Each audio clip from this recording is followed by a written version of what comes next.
Alors bonsoir mesdames et messieurs, on est maintenant rendu à l'entrevue de cette émission de ce soir de Filière Rock et ce soir on reçoit un groupe qui vient de Sherbrooke, qui nous a présenté un album en 2018 qui s'appelle Lost in Time. Peut-être que ça commence à allumer des lumières un peu à certains. Et c'est un groupe, comme je le disais tantôt, Sherbrookeois. Alors, Rainlight qui, mon Dieu, comme je vous disais, est déjà rendu à son deuxième album qui est sorti la semaine passée et qui s'appelle Insomnia. Et là, ce soir, on a deux des membres qui sont là avec nous pour nous présenter le groupe. Et pour certains, si certains ne les connaissent pas encore, vous allez les connaître ce soir et ça vaut vraiment la peine parce qu'ils font du sacré bon stock. Alors, Carbo, bonsoir. Salut, Charlie. Et puis, Steve. Oui, bonsoir. Alors, messieurs, présentez-vous officiellement et présentez-nous les membres qui ne sont pas ici ce soir. D'accord. Carbo, chanteur. Moi, c'est Steve à la guitare. On a aussi Jean-Patrice Leroux au drum qui est pas avec nous. Puis Martin Tremblay à la basse. À la basse, parfait. Alors, Rainlight, nouvel album qui est sorti tout frais, comme je disais, la semaine passée. Ce deuxième album-là, qu'est-ce qui nous amène de plus que Lost in Time? C'est quoi le cheminement de Rainlight entre les deux albums? Ben, le cheminement, le premier, c'était un tout nouveau band. Hein? Un nouveau band, on s'est rencontrés puis on s'est dit, on fait quoi? Quel style qu'on fait, on ne sait pas. On s'est mis à jammer et on allait dans plusieurs directions. Tu sais, on a fait le premier album avec cet esprit-là, qu'on gardait l'esprit ouvert, puis qu'on allait explorer musicalement beaucoup de choses. Avec le deuxième album, on voulait garder une vibe un petit peu plus rock, un son un petit peu plus défini.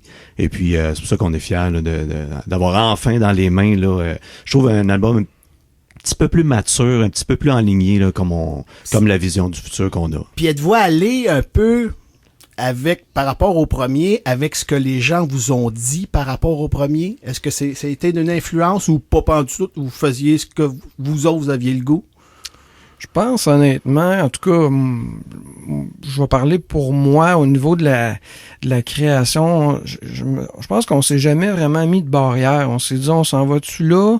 Mais c'était pas une question, c'est-à-dire que les chansons sont apparues comme de même. Tu sais, c'est comme, moi j'arrivais au local, partais un riff, souvent, JP le drummer dit « Hey, c'est quoi tu fais? » Ben, je dis « Je jam. » Il dit « Continue, on va essayer quelque chose là-dessus. » Fait que depuis le début de l'existence de notre band, les chansons sont apparues pas mal toutes de cette façon-là. Okay. Puis on a une bonne chimie. Il n'y a pas personne qui prend plus de place qu'un autre. Tout le monde prend sa place. Puis je pense que c'est ça qui fait que le band peut continuer à créer sans qu'on ait trop de questions à se poser. On s'en va-tu là ou on s'en va pas là? Moi, parce que chacun met son grain de sel. Oui, c'est ça. Oui, c'est ça. On compose vraiment à 4. Même moi, chanteur, je suis dans le local quand le musical se crée. Ça part d'un jam qui va durer 5, 7, 10 minutes. On enregistre tout. Okay. Moi, j'arrive chez nous en studio. Je dis, OK, ça va être le couplet. Ça va être le refrain. Okay. Je build la chanson. J'envoie ça au gars. Des fois, j'ai même le temps de faire un texte. Je dis, ça va ressembler à peu près à ça.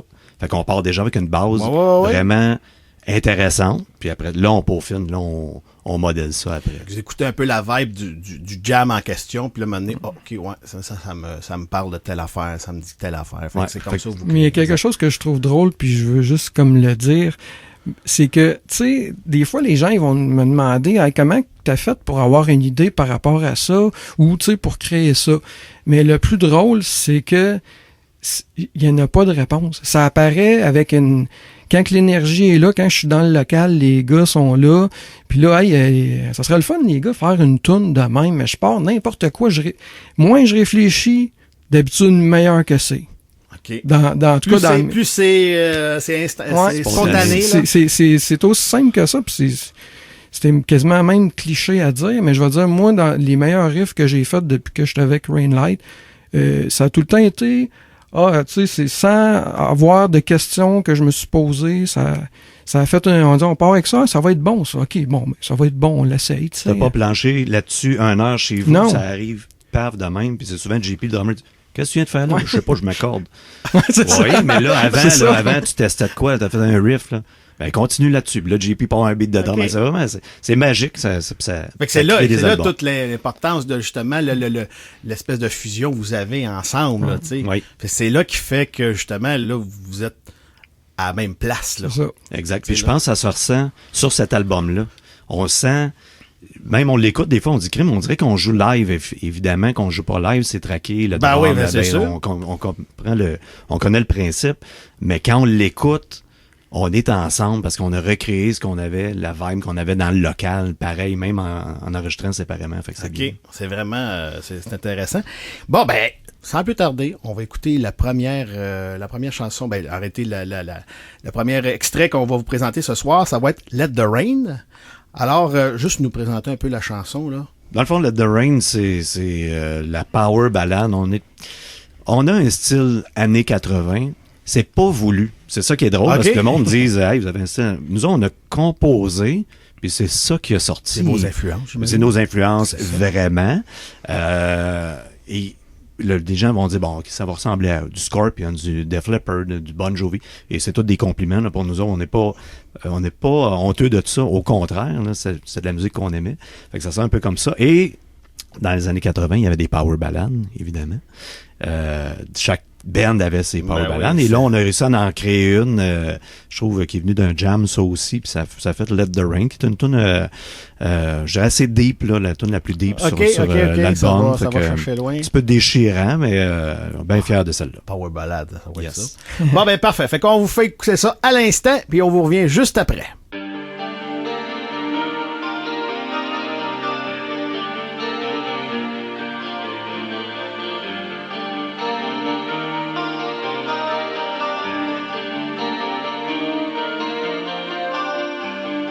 Living in a dream, running through the clouds in my head, colder than it seems. Am I still alive? Am I dead? As I fear the light of day, I keep wondering.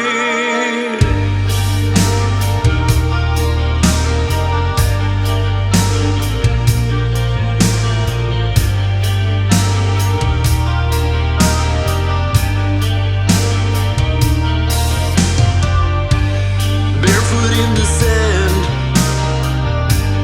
watching the tide roll away, trying to make a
Alors, nous sommes de retour.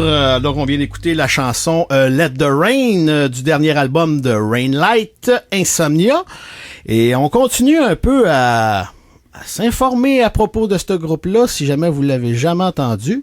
Alors, messieurs, là, on parlait, on parlait un peu de qu'est-ce qui entourait tout l'album, qu'est-ce qui était un peu le move.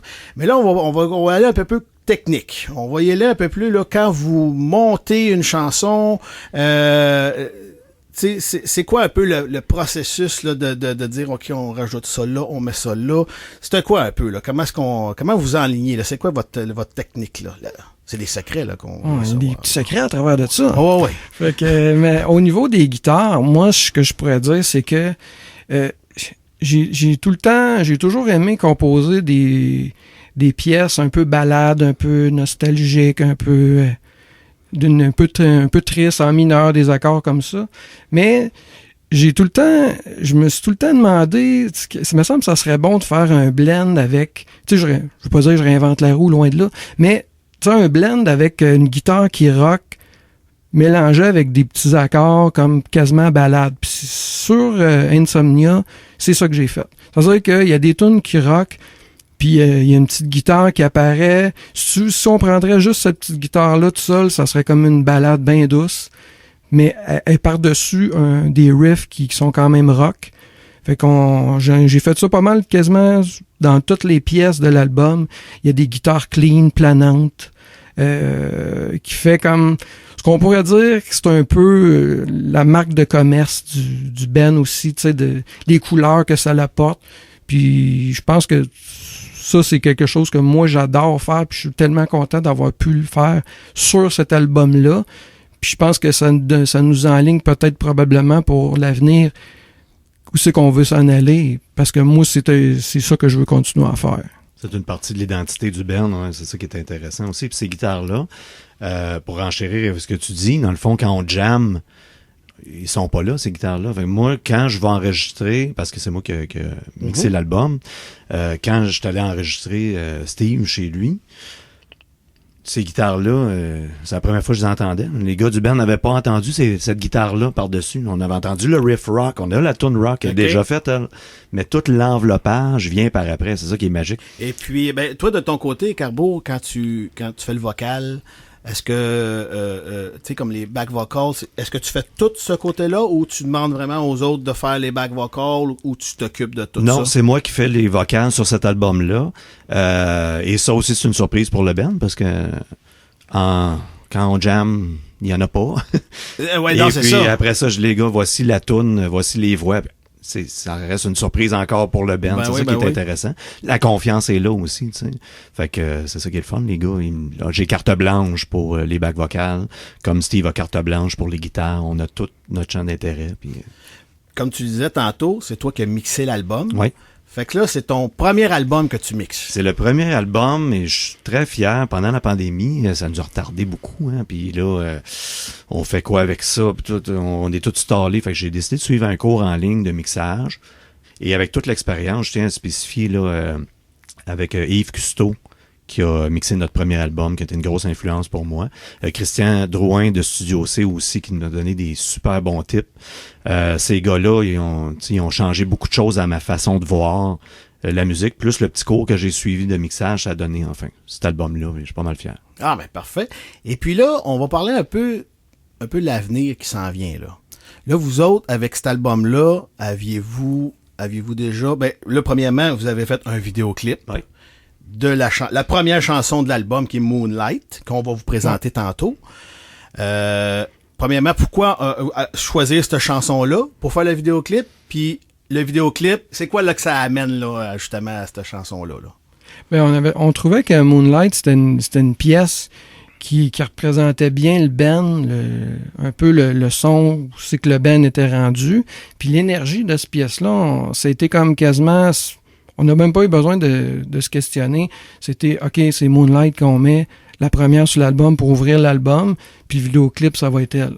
T'sais? Fait qu'on n'a même pas eu vraiment de questionnement entre nous autres. Ça a été comme normal de choisir cette tune-là, parce qu'elle a justement le petit côté aussi sais, avec les guitares planantes par-dessus, puis à rock, mais t'as tout le temps la petite guitare qui plane au-dessus de ça.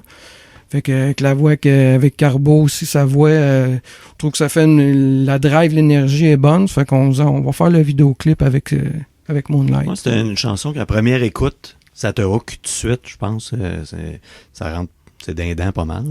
Et puis le vidéoclip en lui-même, est-ce que vous avez fait affaire avec quelqu'un pour On a le fait tourner? affaire avec Frank Barnes de FL Productions. Lui, c'était dans ses premiers vidéoclips. Fait que là, ça allait par confiance, mettons, là, de nous à lui et de lui à nous. Tu sais, c'est un partenariat. On a eu une journée de tournage extraordinaire, vraiment le fun. On s'est retrouvés à Waterville dans un genre de Une ancienne église. Une ancienne église Okay. où apparemment la reine serait déjà allée. En tout cas, il y a une histoire. Vous pourrez lire peut-être sur Facebook. Quoi de ça, j'ai même pas cherché. Peu importe.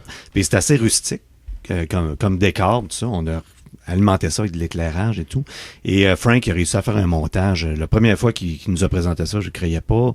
C'était parfait. C'est vraiment sa vision artistique rejoignait beaucoup la nôtre. Puis on est super satisfait de cette vidéo-là. Et les gens, que de bons commentaires, là, il est sorti depuis une semaine, mais les gens aiment beaucoup aussi. Donc, ils peuvent le voir à quelle place, cette vidéo-là? Sur YouTube. Moonlight, Rainlight. Ouais, c'est ça. Rainlight. Ouais, parce que vous avez peut-être un channel YouTube. Oui, Ok. oui, on a une chaîne YouTube. Vous êtes sur Bandcamp. Oui. Ouais. Le monde peut aller acheter l'album sur Bandcamp. Ouais. Les gens deux peuvent albums. acheter ça en numérique, la version numérique, et le CD aussi par la poste. OK. Fait que ça c'est une affaire aussi qu'on se rend compte avec qu'il y a un intérêt du côté européen, puis il y a des gens qui nous commandent le CD en Angleterre, Italie, Allemagne. On en a eu beaucoup pour le premier album. OK. Puis là, on recommence un petit peu. Là, on est aux États-Unis, mais comme j'en ai envoyé une coupe en Angleterre là, cette semaine. Là.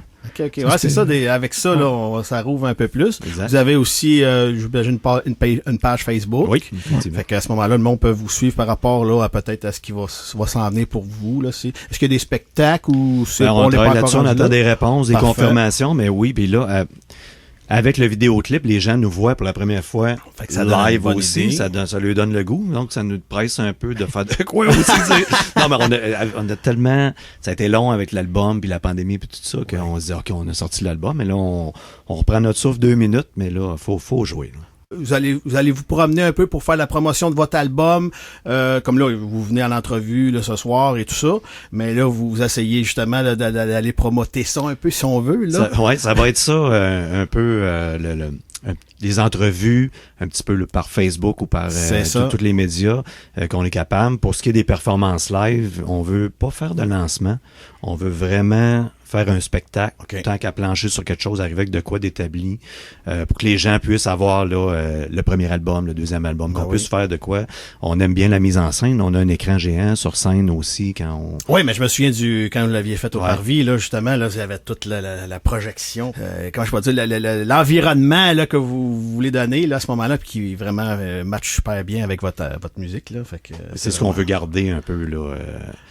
De montrer notre spectacle. C'est ça. Par réalité, c'est ça. Là, vous faites une identité là, par rapport à ça. Là, exact. T'sais. Bon, ben, hey, c'est parfait. Fait écoutez, les gars, encore une fois, là, bonne chance avec votre nouvel album. Puis beau travail. Hein, il y a du gros travail en arrière de ça tout le temps. Hein, des fois, le monde ils s'en aperçoivent pas, là, mais il y a beaucoup d'heures. Puis, tu sais, c'est pas au bout de la run. Là, la meilleure façon que vous pouvez les aider, acheter le CD ou en numérique ou de façon tangible, disons-le.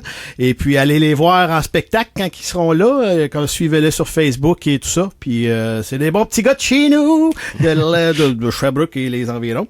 Alors, puis c'est ça. On se quitte sur Moonlight. Je vous souhaite une bonne soirée, messieurs. Puis merci encore. Merci beaucoup.